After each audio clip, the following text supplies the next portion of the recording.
Drama एक भूल के आने वाले एपिसोड बहुत इंटरेस्टिंग होने वाले हैं। क्या काशान हाशिर के कहने पर जग्गू को कत्ल कर देगा और क्या मनाहिल बतूल को किडनैप करवा देगी और क्या बतूल हाशिर की खुशियों की खातिर हाशिर का घर छोड़ देगी। बतूल आखिरकार ये फैसला कर लेती है कि आंटी मैंने लाख कोशिश करके देख ली लेकिन मैं हाशिर के दिल में अपनी जगह नहीं बना सकी, उसके दिल में मोहब्बत नहीं पैदा कर सकी और मुझे लगता है कि आगे मेहनत करना बेकार है। बतूल सरवत बेगम से कहती है कि आंटी मैंने फैसला कर लिया है कि मैं इस घर में नहीं रहूंगी। सरवत बेगम बतूल को कहती हैं कि मैं तुम्हें अपनी बेटी की तरह समझती हूँ, तुम्हारे साथ मैं कोई ज्यादती नहीं होने दूंगी, तुम्हें इस तरह मैदान छोड़कर नहीं भागना चाहिए। बतूल कहती है कि आंटी वफा करके भी मेरे हिस्से क्या आया, मेरी किस्मत में क्या आया, जो मेरे मुकद्दर में है वो तो मुझे मिलकर रहेगा।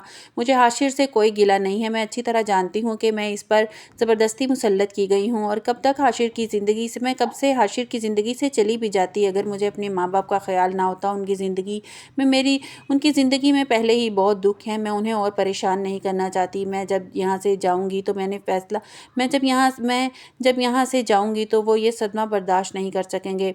दूसरी तरफ मनाहिल हाशिर से कहती है कि मुझे हर हाल में तुम्हारे साथ घर जाना है, लेकिन हाशिर इनकार करता है कि जब तक माँ रजामंद नहीं हो जाती मैं तुम्हें अपने साथ घर नहीं ले जा सकता। वो घर छोड़कर जाने के बतूल तो घर छोड़कर जाने के लिए तैयार नहीं है। मनाहिल को बहुत गुस्सा आता है। वो सोचती है कि किस तरह मैं बतूल को अपनी ज़िंदगी से बाहर निकालूं। वो कुछ गुंडों को पैसे देती है बतूल को किडनैप करवाने के लिए। बतूल अपनी माँ के घर जा रही होती है कि कुछ गुंडे गाड़ी से उतरते हैं और इसको गाड़ी में डाल कर ले जाते हैं। हाशिर जब घर वापस आता है, सरवत बेगम उसे बताती है कि बतूल अभी तक घर वापस नहीं आई।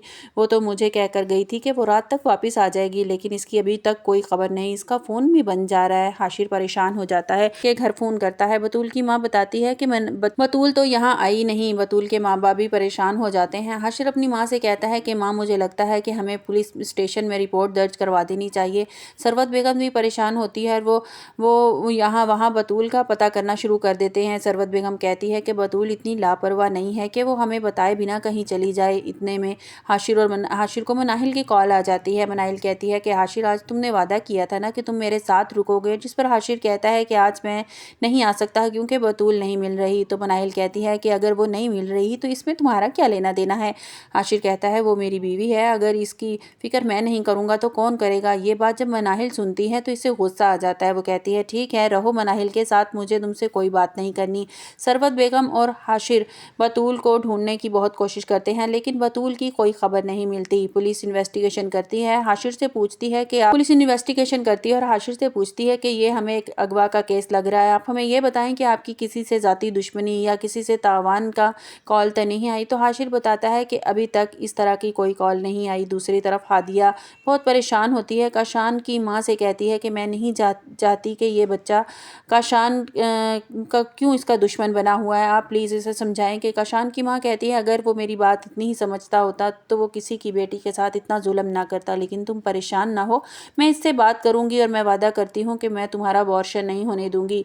हाशिर काशान को फ़ोन करता है और उसे बुलाता है और कहता है कि तुम्हें मेरा एक काम करना होगा, इसमें मैं तुम्हें मुंह मांगी कीमत देने के लिए तैयार हूँ। वो जग्गू की तस्वीर दिखाता है और कहता है कि हर हाल में इसको ख़त्म करना है। काशान रजामंद हो जाता है लेकिन काशान जब घर वापस आता है तो देखता है कि माँ एक पुरानी तस्वीर लेकर बैठी होती है। वो अपनी माँ से पूछता है कि माँ आप किन यादों में गुम हो, किसकी तस्वीर लिए बैठी हो, जिस पर काशान की माँ कहती है मैं तुम्हारे मामों की तस्वीर है। काशान जब करीब से तस्वीर देखता है तो उसके रंग उड़ जाते हैं कि वही जग्गू है जिसको हाशिर ने मारने के लिए सुपारी दी है। अब देखना यह है कि काशान के अपने मामों को कत्ल कर पाएगा। फिर इसके दिमाग में ये बात आती है कि ये वही जग्गू है जिसने इसके बाप का कत्ल किया था। हाशिर जब देखता है कि किसी तरह भी बतूल की कोई खबर नहीं मिल रही तो वो काशान से बात करता है और कहता है कि तुम्हें मेरी साली किडनैप हो गई है। पर काशान बहुत हंसता और मुस्कुराता है कि कहीं आपने खुद ही ये तो काम नहीं कर दिया, आप उसे रास्ते से हटाने के लिए, क्योंकि मैंने देख लिया था आप एक लड़की के साथ कोर्ट से बाहर निकल रहे थे, मैं वही समझ गया था कि आपने उस लड़की के साथ कोर्ट मैरिज की है। आपने कहीं अपना रास्ता साफ करने के लिए मेरी साली को अपनी ज़िंदगी से निकाल तो नहीं दिया। हाशिर कहता है मैं इतनी गिरी हरकत नहीं कर सकता और तुम्हें मेरे ज़ाती मामलात से दूर ही रहो तो बेहतर है। मैं क्या करता फिर रहा हूँ तुम्हारा इससे कोई लेना देना नहीं है। मैंने जो तुम्हें काम दिया है बस तुम वो करो। बतूल किडनैप पता करो कि बतूल को किसने किडनैप किया है। और वो काशान कहता है ठीक है ये आपका काम जल्द ही हो जाएगा। काशान जब घर जाता है तो हादिया को बताता है कि तुम्हारी बहन किडनैप हो गई है। ये बात जब हादिया सुनती है तो बहुत परेशान हो जाती है। आपको हमारी वीडियो कैसी लगी कमेंट्स बॉक्स में अपनी राय का इजहार कीजिएगा और लाइक और सब्सक्राइब कीजिएगा।